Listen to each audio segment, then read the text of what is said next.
নকল মদের কারখানা। নকল না তো। ও এই যে মেইন তো এটা। এটা তো মানে ও ওই যে বাংলাদেশ চলাই যে বাংলাদেশী কিন্তু ভালো জিনিস স্যার এটা। Fresh। নকল মদ আর কি তৈরি করে। নকল না আমার দেশীয় মদ। দাও লাইট দাও, লাইট ফিট দাও না কেন? কি বুঝলাম না তো। দেশীয় মদ।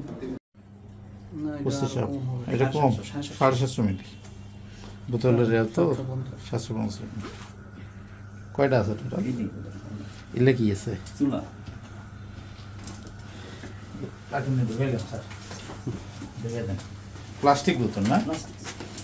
এটা কত করে বেচো?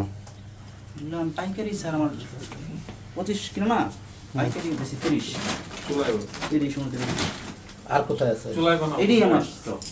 চুলাই চুলাই চুলায় মানে চুলাই চুলায় আছে, চুলাই দেখেন স্যার।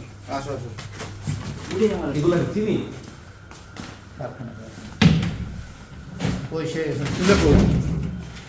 অন্যই নাই নাই বিয়ার? কিছু নাই নাই।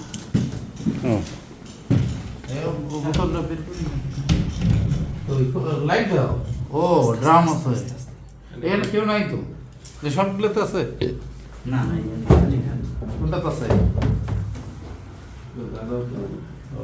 এটা আছে না? পচাইছি। ও ও ডিস্টাইল করতেছে কারখানা স্যার। দেখি ভিডিও করেন স্যার। হুম তাহলে কেমনে দিমু টাকা? আরে এমনি এটা বুঝো না। না ওটা পানি পানি ওটা কি আছে? Same same same. এটা কি? এটা খালি খালি আচ্ছা আচ্ছা। এই যে তোমার স্যার। ও এই যে মেইন তো এটা। এটা তো মানে ও ওই যে বাংলাদেশ চলাই যে বাংলাদেশী কিন্তু ভালো জিনিস স্যার এটা। Fresh।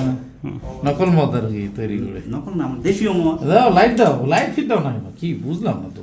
দেশীয় মদ।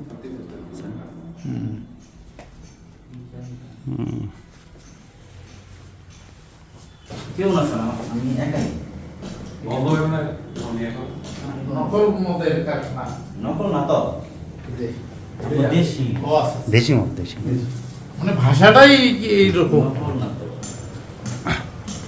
যদি ইংলিশ করতাম না তো তেলে বলতে পারতাম না। এই প্রযুক্তি কোন জায়গা থেকে আবিষ্কার করতে? আমি খ্রিস্টান তো।